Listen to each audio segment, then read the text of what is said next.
Hello students, welcome back to online English learning standard 6 subject English. Students, in previous class we have studied tenses, basic rule of tenses and the first kind of tenses, simple present tense. Today we are going to learn simple past tense and simple future tense. तर विद्यार्थी मित्र हो, आज आपण simple past tense म्हणजे साधा भूतकाळ आणि सिंपल फ्युचर टेन्स म्हणजे साधा भविष्यकाळ आणि याच्यामधील वाक्य कशी बनवायची ते पाहणार आहोत. पहिल्यांदा बघूया सिंपल पास्ट टेन्स म्हणजे काय. What is mean by simple past tense? Work done in past. Work done in past. Past मध्ये भूतकाळामध्ये कालपर्यंत ज्या घटना घडून गेलेल्या आहेत, कालपर्यंत जी आपण कृती केलेलो आहोत त्याच्याविषयी बोलताना आपल्याला पास्ट टेन्सचा, सिंपल पास्ट टेन्सचा वापर करावा लागतो. आता इथे एक्झाम्पल दिले बघा. I played football. मी फुटबॉल खेळलो. आय प्लेड फुटबॉल असंही चालतं किंवा आय प्लेड फुटबॉल येस्टरडे. अशा दोन्ही पद्धतीने ते वाक्य करता येतं. मी काल फुटबॉल खेळलो. I played football yesterday. मी काल फुटबॉल खेळलो. काल आपण ती क्रिया पूर्ण केलेली आहे. आपण फुटबॉल खेळलेलो आहोत म्हणून आपण कसं बोलतो ते, मी काल फुटबॉल खेळलो किंवा मी फुटबॉल खेळलो. I played football yesterday. आता सिंपल फ्युचर टेन्स पहा. सिंपल फ्युचर टेन्स म्हणजे काय? Action which will happen in future. भविष्यामध्ये आपण ज्या क्रिया करणार आहोत, भविष्यात ज्या गोष्टी करणार आहोत त्याच्याविषयी बोलताना आपल्याला फ्युचर टेन्स वापरावा लागतो. भविष्याविषयी बोलताना आपल्याला फ्युचर टेन्सचा वापर करावा लागतो. एक्झाम्पल पहा. I will play football. मी फुटबॉल खेळेन. मी फुटबॉल खेळेन. कधी खेळेन माहीत नाही, आता पण खेळणार आहेत नंतर. मी फुटबॉल खेळेन. खेळेन याच्यामध्ये ती क्रिया पूर्ण झालेली नाही, ती क्रिया होणार आहे. भविष्यात आपण ती क्रिया करणार आहोत की मी फुटबॉल खेळेन आणि त्याविषयी बोलताना आपल्याला सिंपल फ्युचर टेन्सचा वापर करावा लागतो. आता आपण फॉर्म्युलामध्ये सिंपल पास्ट टेन्स आणि सिंपल फ्युचर टेन्स यामधील वाक्य कशी करायची ते पाहूया.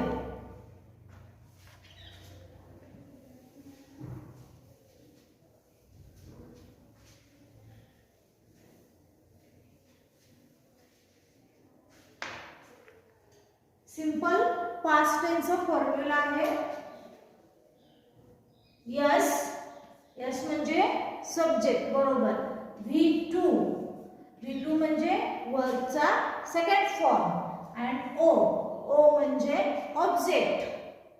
कर्ता, क्रियापद आणि कर्म. इथं आपल्याला क्रियापदाचं दुसरं रूप घ्यायचं आहे. काल आपण प्रेझेंट टेन्स मधील वाक्य बनवताना वर्बचा फर्स्ट फॉर्म यूज केलेला आणि पास्ट टेन्स मध्ये, सिंपल पास्ट टेन्स मध्ये वाक्य करताना आपल्याला सेकंड फॉर्म यूज करायचा आहे. इथं एक एक्झाम्पल घेऊया आपण. राईट. राईट हे वर्ब जर घेतलं तर त्याचा पास्ट टेन्स आहे रोट. राईट म्हणजे लिहिणे. आता वाक्य बनवूया. आय हे सब्जेक्ट घेतलं. I wrote. राईट या वर्बचा सेकंड फॉर्म किंवा पास्ट फॉर्म काय आहे? Wrote. I wrote a letter. दुसरं you, you wrote a letter. Subject आपण पाहिलेले आहोत. सब्जेक्ट मध्ये परत सिंग्युलर आणि प्लुरल, एकवचनी आणि एकवचनी करता दोन्ही आहेत आणि ते दोन्ही आपण पाहूया इथे. यू नंतर ही रोट अ लेटर. सी, ही नंतर आहे she wrote a letter. It wrote a letter. he, she, it. हे सब्जेक्ट आपण सिंग्युलर एकवचनी सब्जेक्ट आपण आता घेतलेला आहोत. आता आपण अनेकवचनी म्हणजे प्लुरलचे सब्जेक्ट कोणते आहेत ते पाहूया. वी, पहिल्यांदा आहे वी wrote a letter. नंतर परत यू wrote a letter. आणि त्याच्यानंतर आहे they wrote a letter. बघा आपण काय काय केले. S plus V2 plus O या फॉर्म्युला मध्ये वाक्य बनवण्यासाठी आपण सब्जेक्ट सिंग्युलर आणि प्लुरल दोन्हीही आहेत. इकडं आपण सिंग्युलर सब्जेक्ट घेतलेले आहोत, इकडं आपण प्लुरलचे सब्जेक्ट घेतलेले आहोत आणि त्यानुसार आपण वाक्य बनवलेले आहेत. काय काय बनवलेले आहेत बघा. I wrote a letter. मी पत्र लिहलो. You wrote a letter. तू पत्र लिहिलास. तू पत्र लिहिला. He wrote a letter.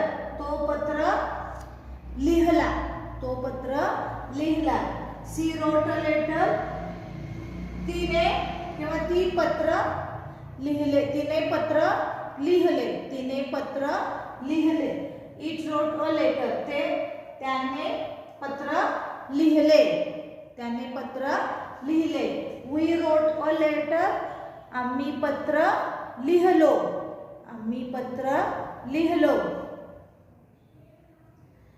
You wrote a letter. आता इकडे यू सिंग्युलर होता, हा प्लुरल आहे. तुम्ही पत्र लिहिले. They wrote a letter. They wrote a letter. त्याने पत्र लिहिले. सिंपल पास्ट टेन्स मध्ये बघा पहा. ला, ली, ले आणि लो हे वाक्याच्या शेवटी येतं. सिंपल पास्ट टेन्स मध्ये, साध्या भूतकाळामध्ये वाक्याच्या शेवटी ला, ली, ले, लो अशी क्रिया किंवा हे उपपद येतं. बघा इथं आपण काय म्हटलं. I wrote a letter. मी पत्र लिहलो. आता इथं she wrote a letter. She म्हणजे तिने पत्र लिहिले. ही म्हणजे तो फिमेल. तो पत्र लिहला. इथं क्रिया कंप्लीट झालेली आहे. पास्ट टेन्स मध्ये, भूतकाळामध्ये ती क्रिया पूर्ण झालेली आहे. म्हणून शेवटी ला, ली, ले, लो हे उपपद येतं त्याच्यामध्ये.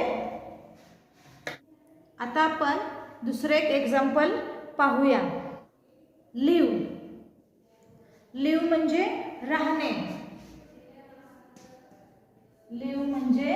राहणे. त्याचा पास्ट फॉर्म किंवा पास्ट टेन्स आहे live. I live in India.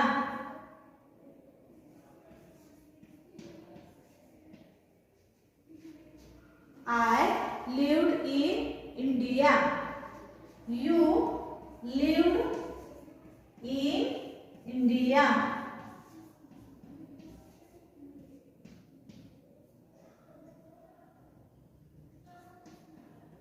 He lived in India. She lived in India. It lived in India. We lived in India. You lived in India. And they lived in India. बघा इथं आपण leave म्हणजे राहणे, त्याचा past form आहे leave आणि तो past form use करून आपण परत नवीन वाक्य केलेले आहे. I lived in India. You lived in India. He lived in India. She lived in India. It lived in India. We lived in India. You lived in India. They lived in India. आता I live in India म्हणजे काय? मी भारतामध्ये राहतो. We live in India. आम्ही भारतामध्ये राहतो. आपण राहत आहोत तिथं. इथं पण क्रिया झालेली आहे. पण आजच नाही आलेलो. म्हणून वी लिव्ड इन इंडिया. आम्ही भारतामध्ये राहतो. He lived in India. तो भारतामध्ये राहतो. भारत देशामध्ये तो राहतो. She lived in India. ती भारतामध्ये भारत देशामध्ये ती राहते. It lived in India. ते भारतामध्ये राहतात. असे आपल्याला सिंपल पास्ट टेन्स मध्ये वाक्य बनवायची असतात आणि त्याचा फॉर्म्युला आहे S plus V2 plus O. Subject plus verb second form plus object. आणि हा फॉर्म्युला यूज करून आपल्याला सिंपल पास्ट टेन्स वाक्य बनवायची आहेत. तर आता आपण सिंपल फ्युचर टेन्स कडे वळूया.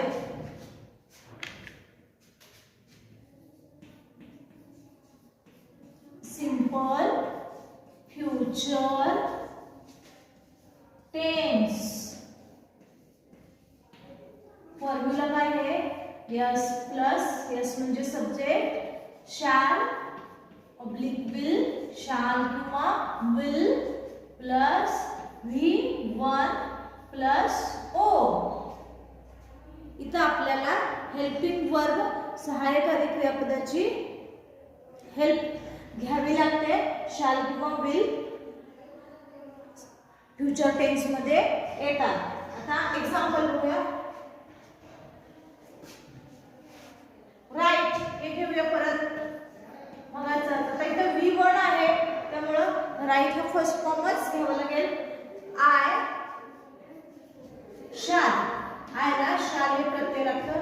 I shall write and essay. I shall write an essay. You will. You ला will हे प्रत्यय लागतं. You will write an essay.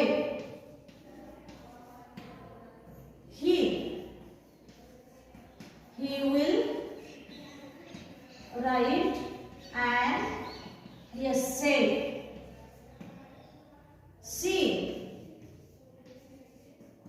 She will write an essay. And it will write an essay. त्याच्यानंतर we, you, they हे तिन्ही subject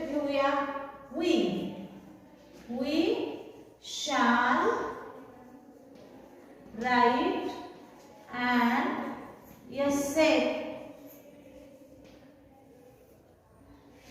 परत you will write an essay. त्याच्यानंतर they हा सब्जेक्ट.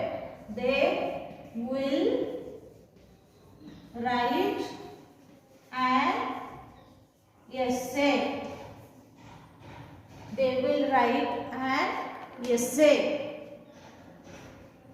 सिंपल फ्युचर टेन्स मध्ये वाक्य बनवताना आपल्याला शाल आणि विल हे दोन हेल्पिंग वर्ब घ्यावे लागतात. शाल हा हेल्पिंग वर्ब सहाय्यकारी क्रियापद हे आय आणि वी या दोन सब्जेक्टना लागतं. यू, ही, सी, इट, दे या सब्जेक्टला विल हे सहाय्यकारी क्रियापद लागतं. फक्त आय आणि वी याला शाल हे सहाय्यकारी क्रियापद लागतं. बघा आपण आता त्याच्यानुसार फॉर्ममध्ये घालून वाक्य बनवलेले आहे. यस म्हणजे सब्जेक्ट. इथं आपण सब्जेक्ट आय घेतलेला आहोत. शाल, विल. आता आयला शाल हे प्रत्यय लागतो. आय शाल. V1 म्हणजे वर्बचा फर्स्ट फॉर्म काय आहे. आपण वर्ब काय घेतलेला आहोत. राईट. आपण वर्ब काय घेतलेला आहोत. राईट. राईटचा फर्स्ट फॉर्म राईटच आहे. राईट. आय शाल राईट आणि ऑब्जेक्ट वर्ब नुसार आपण प्रॉपर असा ऑब्जेक्ट घेतलेला आहोत. काय तर मग आणि एसे आपण काय लिहितो. निबंध लिहितो, पत्र लिहितो, स्टोरीज लिहितो आणि आपण एसे घेतले. आपण इथं वर्ब घेऊया गो. गो म्हणजे जाणे. I will go to school. त्याच्यानंतर येतं यू. सिंग्युलर एकवचनी सब्जेक्ट घेऊया पहिल्यांदा. You will go to school.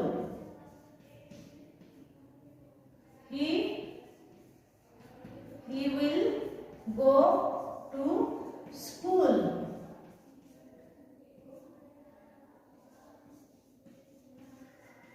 she will go to school. आणि it will go to school. आता प्युलर सब्जेक्ट कोणते आहेत. we आणि एकवचनी. we will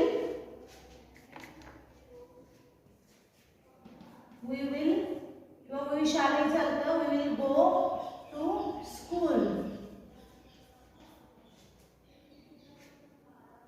you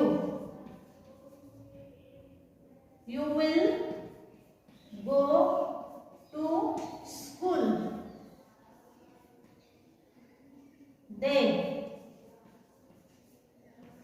they will go to school. आता बघा आपण एकवचनी आणि एकवचनी दोन्हीही सब्जेक्ट इथं घेतलेला आहे. इथं आय विल आणि वी विल असंही केलेलं आहे. आणि मी मगाशी सांगितलं आय आणि विला शाल हे सहाय्यकारी क्रियापद लागतं. शाल बरोबर विल हे सुद्धा सहाय्यकारी क्रियापद म्हणजे दोन्हीही सहाय्यकारी क्रियापद विल आणि शाल आय आणि विला चालतात. पण यू, ही, सी, इट, दे ला मात्र शाल हे क्रियापद लागत नाही. तिथं फक्त विल हे क्रियापदच लागतं. काय वाक्य केलेले आहेत पहा. I will go to school. मी शाळेला जाईन. मी शाळेला जाईन. He will go to school. तो शाळेला जाईल. She will go to school. ती शाळेला जाईल. गेलेली नाही अजून ती क्रिया कंप्लीट झालेली नाहीये. It will go to school. ते शाळेला जातील. We will go to school. आम्ही शाळेला जाऊ. आम्ही शाळेला जाऊ. यू विल गो तुम्ही शाळेला जाणार आहात. आम्ही शाळेला जाणार आहोत, तुम्ही शाळेला जाणार आहात. They will go to school. ते शाळेला जाणार आहेत. तर जाणार आहे, गेलेले नाही आहे. त्यामुळे म्हणजे ही क्रिया कशी आहे, इनकम्प्लीट आहे. क्रिया पूर्ण झालेली नाही आहे. क्रिया पूर्ण असती तर ते पास्ट टेन्स असतं आणि इथं क्रिया घडून येणार आहे, क्रिया होणार आहे, त्यामुळं इथं फ्युचर टेन्स असतो आणि ही वाक्य फ्युचर टेन्समधील आहेत. आता आपण सिंपल फ्युचर टेन्स आणि सिंपल पास्ट टेन्समध्ये वाक्य कशी बनवायची ते पाहिलं. त्याच्याबरोबर त्याच्यामध्ये आणखीन एक भाग आहे की ज्यावेळेला आपण simple present tense, simple past tense आणि सिंपल फ्युचर टेन्समध्ये वाक्य बनवत असतो, त्या वाक्यांचे आपल्याला ॲफर्मेटिव्ह, निगेटिव्ह आणि क्वेश्चन टाईप ऑफ सेंटेन्ससुद्धा बनवायला यायला पाहिजे. म्हणजे ज्यावेळेला आपण ते वाक्य बनवतो फॉर्म्युलामध्ये, फॉर एक्झाम्पल सिंपल प्रेझेंट टेन्समध्ये पहा, आय राईट अ लेटर. हे ॲफर्मेटिव्ह आहे, होकारार्थी वाक्य आहे, positive. I write a letter.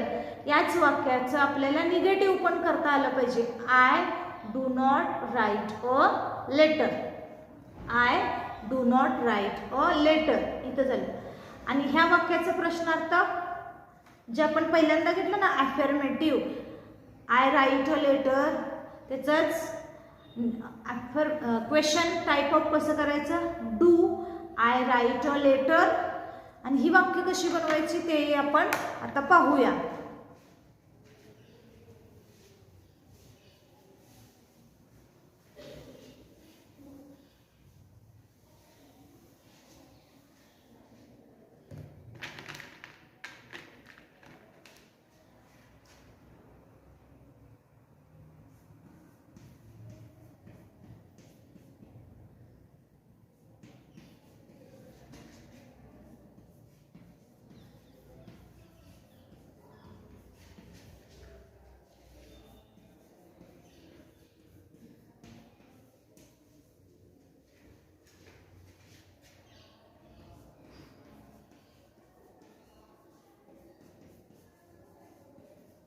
Present tense, past tense आणि फ्युचर टेन्स.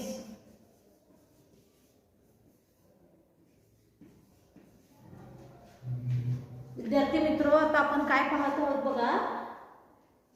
जी आपण simple present tense, simple past tense, simple future टेन्समध्ये जी वाक्य आपण केलेली आहेत त्याच वाक्यांचं पॉझिटिव्ह, निगेटिव्ह आणि क्वेश्चन टाईप ऑफ किंवा इंट्रोगेटिव्ह म्हणतात त्याला, ही वाक्य पण कशी बनवायची ते पाहूया. आता पॉझिटिव्ह म्हणजे सिंपलच वाक्य असतात. आपलं पहिलं वाक्य आहे, I write a letter. I write a letter. Past मध्ये आपण कसं वाक्य बनवतो, आय रोट. तेच वाक्य, आय रोट अ लेटर. आणि फ्युचर मध्ये हे वाक्य आपण कसं लिहितो, आय शॅल किंवा will, I shall write a letter. ही वाक्य झाली पॉझिटिव्ह मध्ये. I write a letter simple present tense, I wrote a letter simple past tense, I shall write a letter हे सिंपल फ्युचर टेन्स. आता याच वाक्यांचा negative कसं करायचं पहा, I do not. I do not write a letter. इथं आपण do not कसं यूज केलं, निगेटिव्ह आहे त्याच्यामुळे नॉट घालायला पाहिजे आणि प्रेझेंट टेन्स मध्ये असल्यामुळं डू हे इथं सहाय्यकारी क्रियापद आपण घेतलेलं आहे. आता डू चाच पास्ट फॉर्म आहे डीड आणि पास्ट टेन्स मध्ये वाक्य करताना आपण डिड नॉट असं यूज करायचं. I did not right.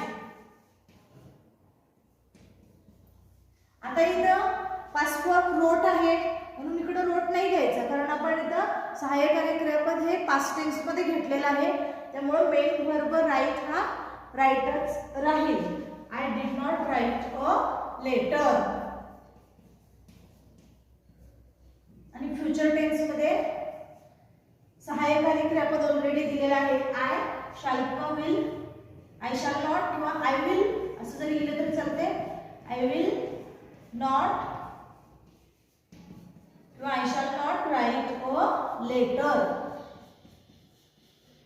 I shall not write a letter. आता हेच क्वेश्चन कसं करायचं बघा. सगळ्यात पहिल्यांदा क्वेश्चन प्रेझेंट टेन्स मधील, पास्ट टेन्स मध्ये किंवा फ्युचर मधील वाक्य करताना आपल्याला पहिल्यांदा घ्यायचं आहे सहाय्यकारी क्रियापद. आता या वाक्यामध्ये आपण सहाय्यकारी क्रियापद काय घेतलेलं आहे, डू. त्यामुळे पहिल्यांदा घ्यायचा डू, त्याच्यानंतर घ्यायचा सब्जेक्ट डू आय, आणि त्याच्यानंतर घ्यायचा verb I, do I write, आणि लास्टला ऑब्जेक्ट लेटर. आणि क्वेश्चन तयार करत असल्यामुळे सगळ्यात शेवटी येतं question mark. Do I write a letter. Past tense मध्ये सुद्धा सेम तसंच. सगळ्यात पहिल्यांदा क्वेश्चन करताना घ्यायचा सहाय्यकारी क्रियापद आहे डीड. इथे ना did, did subject I, verb write, आणि last object do I, did I write a letter. त्याच्यानंतर फ्युचर टेन्स मध्ये सुद्धा तसंच विल किंवा शाल. आयला विल आणि शाल दोन्हीही सहाय्यकारी क्रियापद लागतात. तर शाल घेऊया. शाल सहाय्यकारी क्रियापद दिलेला आहे, शाल घेतलंय. त्याच्यानंतर सब्जेक्ट आय, वर्ब राईट, आणि ऑब्जेक्ट अ लेटर. शाल आय राईट अ लेटर, शाल आय राईट अ लेटर. म्हणजे मी पत्र लिहू का, असा त्याचा अर्थ इथं होतो. प्रश्न विचारलेला आहे निगेटिव्ह मध्ये. I do not write a letter, मी पत्र लिहिणार नाही. आणि I write positive, I write a letter, मी पत्र लिहिणार आहे, मी पत्र लिहित आहे, मी पत्र लिहित आहे. तर आपल्याला सिंपल प्रेझेंट टेन्स आणि simple past tense, simple future tense या तिन्ही वाक्यांचे पॉझिटिव्ह, निगेटिव्ह आणि क्वेश्चन, पॉझिटिव्ह, निगेटिव्ह आणि क्वेश्चन हे करता आलं पाहिजे.